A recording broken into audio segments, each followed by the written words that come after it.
A grandmother rewrites her will, giving everything to her poor caretaker instead of her greedy children, just to see their true faces.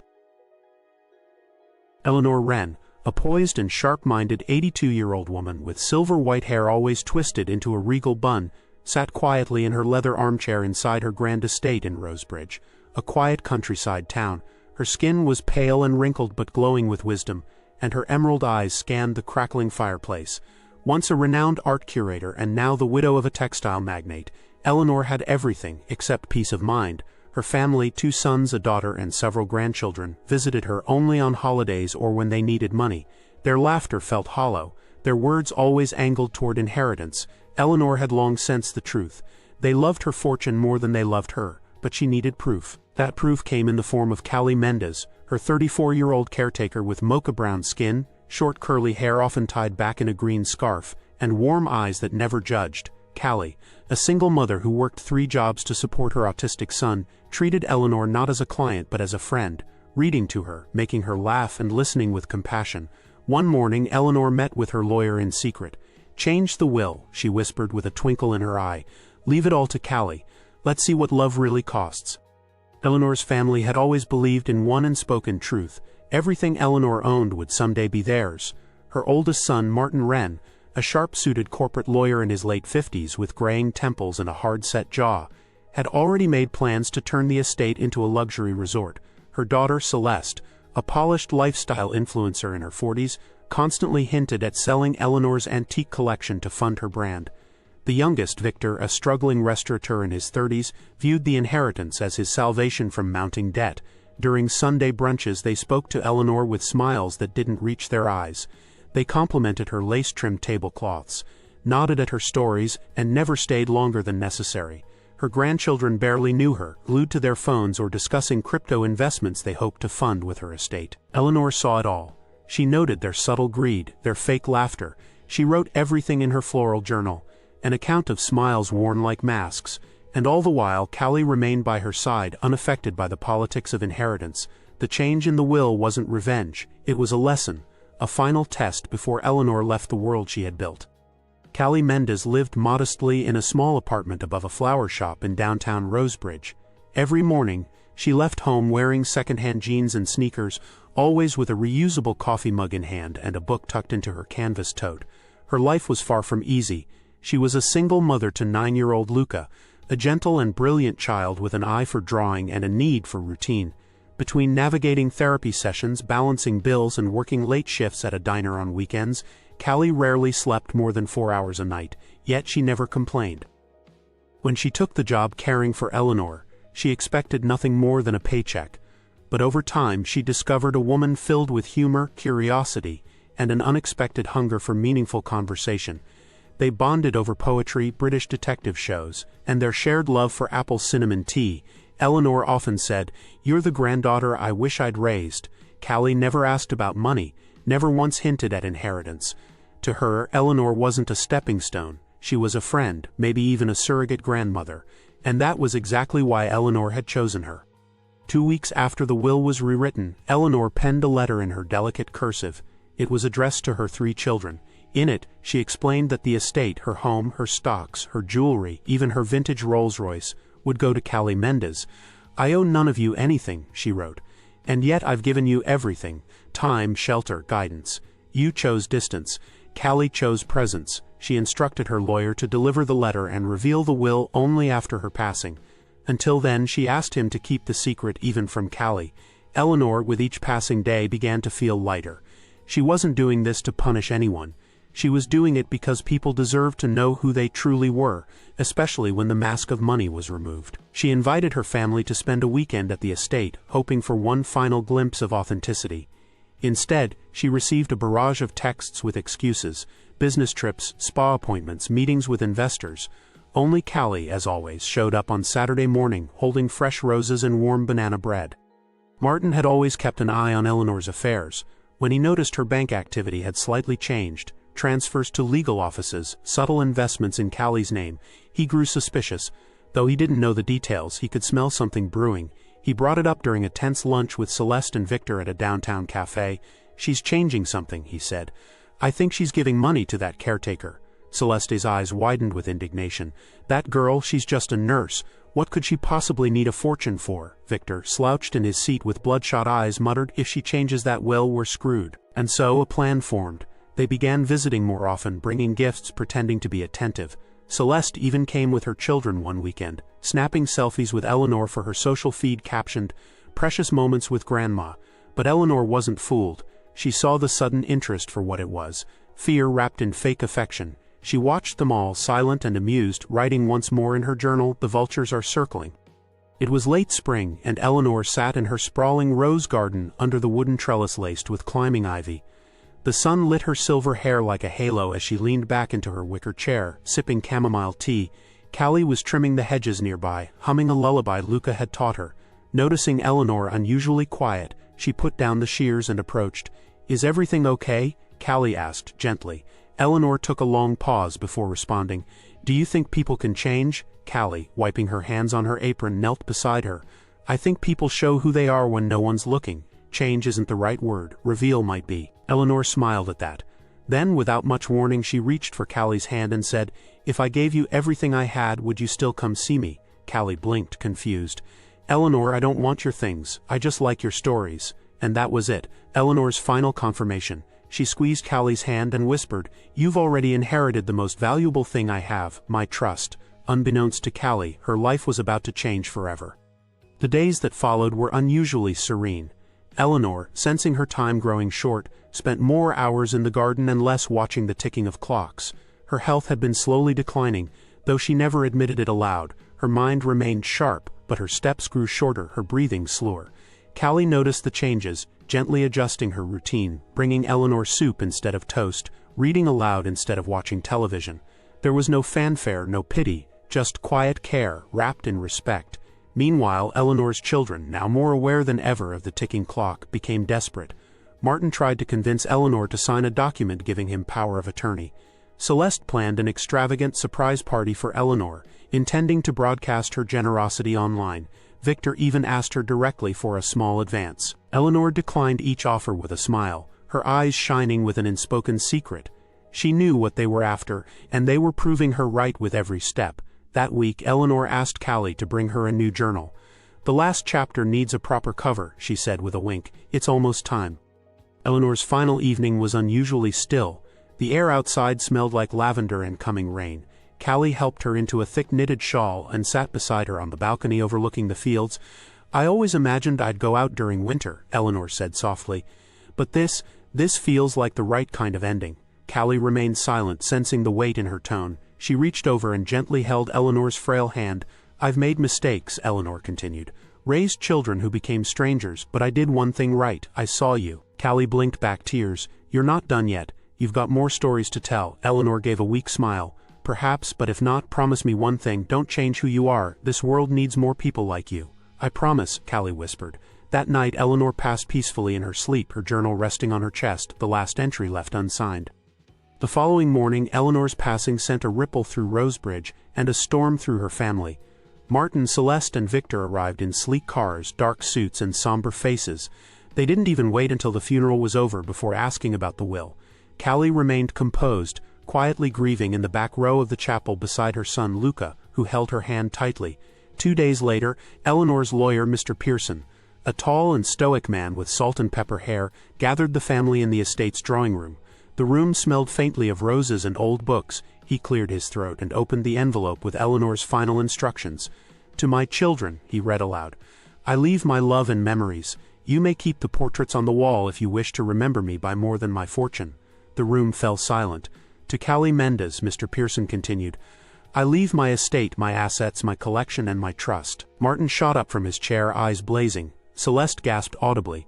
Victor cursed under his breath, and Callie sat frozen, her heart pounding. She didn't know, Mr. Pearson added. This was Eleanor's choice and hers alone. The reaction from Eleanor's children was nothing short of explosive. Martin immediately demanded a legal contest of the will, shouting about manipulation and elder abuse. Celeste, visibly shaking, accused Callie of conning their mother with sympathy and tea. Victor threw a vase against the wall, shards scattering like the remains of his broken hopes. "You people didn't even visit her," Mr. Pearson countered coolly. "You made time when you needed something, not when she needed company." Martin stormed out, threatening lawsuits. Celeste followed, calling a journalist friend to tell her side of the story. Victor stayed behind, quietly asking Mr. Pearson if there was any loophole, any technicality, that could undo what had been done. There wasn't. Meanwhile, Callie, dazed and overwhelmed, excused herself and walked out into the garden, the place she and Eleanor had spent so many peaceful afternoons. She didn't feel victorious. She felt devastated, confused, and undeserving. But Eleanor had made her choice, not out of emotion but principle.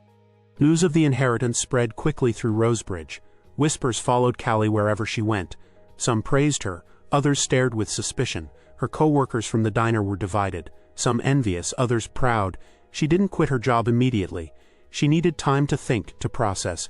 She still lived above the flower shop, still walked Luca to school, still wore the same jeans and faded green scarf. Nothing about her had changed except the weight she carried. She visited Eleanor's estate alone one afternoon and walked through each room, softly touching the bookshelves, running her fingers across the piano keys. Everything was intact, untouched since Eleanor's last breath. A letter waited for her in the study, sealed in pale blue wax. Inside, Eleanor had written, "My darling girl, if you're reading this, I'm gone, but I'm also watching, hoping you'll choose to live with the same heart you've always had. This home is yours, not for comfort but for kindness. Use it well. Teach them what wealth can't buy." It was signed with a small heart and the initials, E.W. Callie wiped away a tear and whispered, "I'll do my best." Martin wasted no time.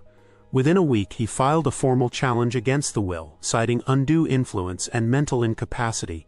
He hired an expensive legal team from the capital, claiming Eleanor had been manipulated in her vulnerable final days by a woman with nothing to lose and everything to gain. Celeste added fuel to the fire by conducting an exclusive interview with a glossy magazine, portraying herself as a heartbroken daughter, betrayed by a stranger. Victor, despite initially trying to remain neutral, eventually joined the lawsuit after being promised a cut of any overturned inheritance.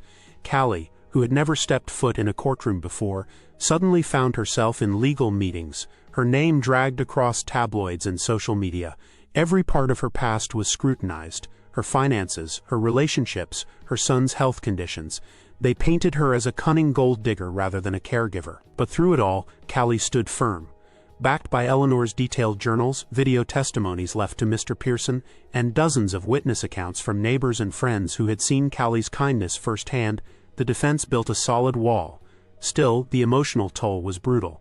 Callie hadn't asked for a battle, but she had inherited one anyway. The courtroom was packed. Locals sat in the back rows, journalists scribbled notes, and a quiet buzz hovered in the air like static before a storm. Callie wore a simple navy dress, her short curly hair pinned back neatly. Beside her sat Mr. Pearson and a young female attorney named Maya Lindstrom, who believed in her case as much as she believed in justice. Martin, Celeste, and Victor sat on the opposite side, dressed in luxury, cold as marble. Over the course of 3 tense weeks, Eleanor's journals were read aloud, revealing pages upon pages of her observations, her disappointments, and most damning of all, her reflections on each child's selfishness. The videos Eleanor had recorded sealed the verdict. In one clip, she looked directly into the camera and said, "If you're watching this, they've contested the will. Let me be clear, I chose Callie because she chose me when no one else did. This was not a moment of weakness. It was my moment of clarity." When the judge finally ruled in favor of Eleanor's will, the courtroom erupted, some in cheers, others in disbelief. Martin stormed out. Celeste collapsed into tears. Victor simply slumped defeated. Callie didn't gloat, she wept. The storm had passed, but the damage lingered. Despite winning the case, Callie felt the bitterness of betrayal linger like a bruise. She returned to Eleanor's estate slowly, room by room, learning the space not as a visitor but as a steward. She refused to redecorate anything. The mansion remained Eleanor's in spirit. Locals slowly came around. Those who had doubted her offered hesitant smiles. Some even brought flowers. But trust was a fragile thread, and Callie didn't rush to pull it taut. She found comfort in routine, tending the rose garden, cleaning the library shelves, listening to old jazz records Eleanor had loved. With Luca by her side, she began to see the estate not as a prize but as a place of peace. And yet, every now and then, she'd stumble upon remnants of the woman who had changed her life. A note tucked into a book, a shawl left on a windowsill, a photo of Eleanor laughing in the garden. Those moments kept her grounded. This wasn't about money, it never had been. It was about love that had defied blood. Months passed. One autumn morning, Callie invited the neighborhood children to a storytelling session in the estate's sunroom. She read from Eleanor's favorite books, and Luca helped set up tea and cookies. It was the beginning of something new. She turned the mansion's east wing into a community center, a space for underprivileged youth, art therapy classes, and free reading programs. With the help of Mr. Pearson and Maya Lindstrom, she launched the Wren Foundation, dedicated to promoting compassionate caregiving and senior companionship. People who had once whispered about Callie's windfall now came to volunteer. The estate that had once been a symbol of wealth became a beacon of change. Meanwhile, Martin, Celeste, and Victor faded from the public eye. They had lost more than an inheritance. They had lost the chance to understand their mother before it was too late. But Callie never turned vindictive. She sent each of them a letter, sharing a memory of Eleanor, a message of peace and an invitation to visit, no strings attached. None responded, and yet Callie smiled. Sometimes kindness was its own form of closure. One crisp winter evening, as snow dusted the rose bushes and wind howled through the shutters, Callie sat beside her son Luca in front of the fireplace. The flames danced softly, casting golden light on their faces. "I want you to read this," she said, handing him a sealed envelope. It was a letter Eleanor had written specifically for Luca, addressed simply, "To the boy who brought sunshine." Luca read aloud in his gentle voice, "You may not know it, Luca, but your laughter saved me. On days when I felt forgotten, you reminded me I mattered. You taught me that family isn't in the blood, it's in the heart. Be brave, be kind, and never forget your mother is a treasure beyond gold." Tears welled in Luca's eyes. "I miss her." Callie pulled him into a hug.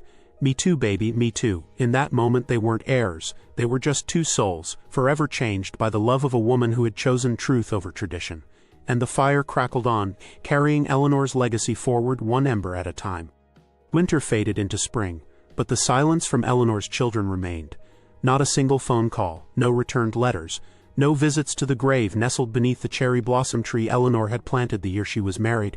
Callie walked past it often, pausing only to straighten the flowers and brush away fallen leaves. She didn't expect them to come. And yet, a part of her always hoped they might, if not for closure, then at least to say goodbye properly. Eleanor deserved that much. One rainy afternoon, Callie stood in the attic, sorting through old boxes labeled in Eleanor's neat handwriting. Inside were scrapbooks, baby shoes, school drawings. Memories of a mother who once gave her whole world to 3 children. She stared at a faded photo of young Martin holding a birthday cake, Eleanor laughing behind him. It was a different time, a different truth. Callie sighed and placed the photo gently back into its envelope. She understood now that grief was layered, not just for the person lost, but for the life they never got to live fully. She whispered into the quiet attic, "I'll carry your love forward even if they can't," and the house creaked gently in reply. On what would have been Eleanor's 83rd birthday, Callie hosted a garden tea party, not with aristocratic flair but with heartfelt simplicity. Children from the neighborhood ran barefoot through the grass. Luca played his violin by the fountain, and a local baker donated cupcakes shaped like roses. Callie wore a soft lavender dress Eleanor once adored, and placed a photo of her on a table draped in lace. Mr. Pearson attended, raising a toast to Eleanor Wren, a woman who rewrote not just her will but what it means to leave behind a legacy. The guests clapped. A few cried. Later, as the sun dipped behind the orchard, Callie sat alone at the edge of the garden. She pulled out Eleanor's last journal, the one they never finished together. She turned to the final blank page and wrote, "She taught me that love isn't something you inherit, it's something you prove, every single day." Then she signed her name underneath, Callie Mendez Wren, not out of ego, but because Eleanor had chosen her not just as an heir but as family. It was nearly a year later when the unexpected happened. Victor arrived at the estate unannounced. He looked different, thinner, humbled, his designer clothes replaced by a plain jacket and scuffed shoes. He stood nervously at the front gate holding a small envelope in trembling hands. Callie was in the garden pruning back a row of wilted tulips. When she saw him, she didn't panic or flinch. She simply walked over. "I didn't come for money," he said quickly. "I came to say I'm sorry." He handed her the envelope. Inside was a letter addressed to Eleanor, one he'd never had the courage to send. "I read the court documents, saw the videos. She really knew who we were, didn't she?" Callie nodded. "She wanted to believe in you," she said softly. "She always hoped one of you would change." Victor wiped his eyes. "I'm trying." Callie didn't promise forgiveness, but she invited him inside for tea. It was small, but it was something. Sometimes healing begins not with redemption but with admission. Years passed, and the estate evolved into more than just a home. It became a haven. Eleanor's portrait hung in the foyer, smiling softly, her eyes full of secrets and stories. The once silent halls now echoed with laughter, music, and the shuffling of children's feet. Callie never remarried, but she never walked alone. Luca grew into a young man with a passion for architecture, vowing to preserve the estate forever. Together, they expanded the foundation's reach, opening care homes and community centers across the region. People often asked Callie why she never moved, never sold the mansion, never cashed in the wealth. Her answer remained the same: because love built this place, and love isn't for sale. Eleanor's choice had once shocked the world, but in time it became an inspiration, a testament that legacy isn't measured by who inherits your money, but by who honors your heart. So if you ever pass through Rosebridge and hear children laughing inside a rose-covered manor, know that Eleanor Wren still lives there, in every page turned, every hand held, every seed of kindness sown. And if this story touched your heart, don't forget to subscribe for more powerful tales that remind us true wealth is found in the love we leave behind.